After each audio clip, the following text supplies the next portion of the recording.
Apriamo questa edizione straordinaria del nostro audio-video giornale per fare il punto della situazione in merito al devastante incendio che sta interessando la zona di San Dorigo della Valle, perché ha ripreso vigore poco prima delle 14, alimentato dalle raffiche di Bora.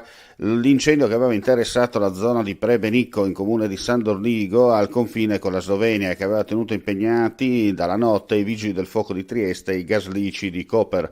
Verso le 9 la situazione sembrava sotto controllo, ma poi il vento ha ridato vita espandendo l'area dell'incendio. I vigili del fuoco del comando di Trieste sono impegnati con tutte le squadre disponibili, supportate anche da ulteriori squadre giunte da Gorizia, Udine e Pordenone per fronteggiare l'incendio. Mentre stanno arrivando in rinforzo anche 2 moduli antincendio boschivo della direzione regionale Vigili del Fuoco Veneto, partiti dai comandi di Verona e Venezia, e uno in arrivo dall'Emilia Romagna. È già operativo il nucleo sistema aeromobili e pilotaggio remoto della direzione dei Vigili del Fuoco del Veneto, che con i droni ha già eseguito un primo volo di ricognizione per valutare dall'alto la situazione.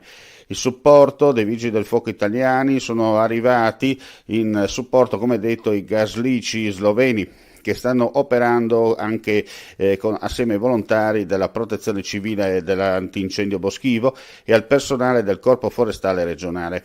A dare una mano da terra stanno operando con lanci d'acqua il Canadair del Corpo Nazionale dei Vigili del Fuoco di Ciampino e Drago 71, l'elicottero del reparto volo dei Vigili del Fuoco di Venezia, e l'elicottero regionale. Le operazioni di spegnimento e contenimento delle fiamme sono complicate, oltre che dalla vegetazione secca e resinosa, anche dal vento che alimenta e spinge le stesse. Sono anche state predisposte delle squadre a presidio di abitazioni e infrastrutture.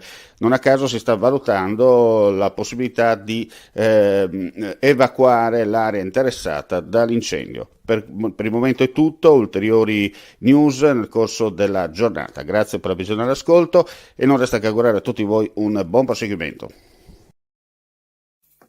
Vuoi assaggiare una birra dove al suo interno scopri la specialità tipica friulana?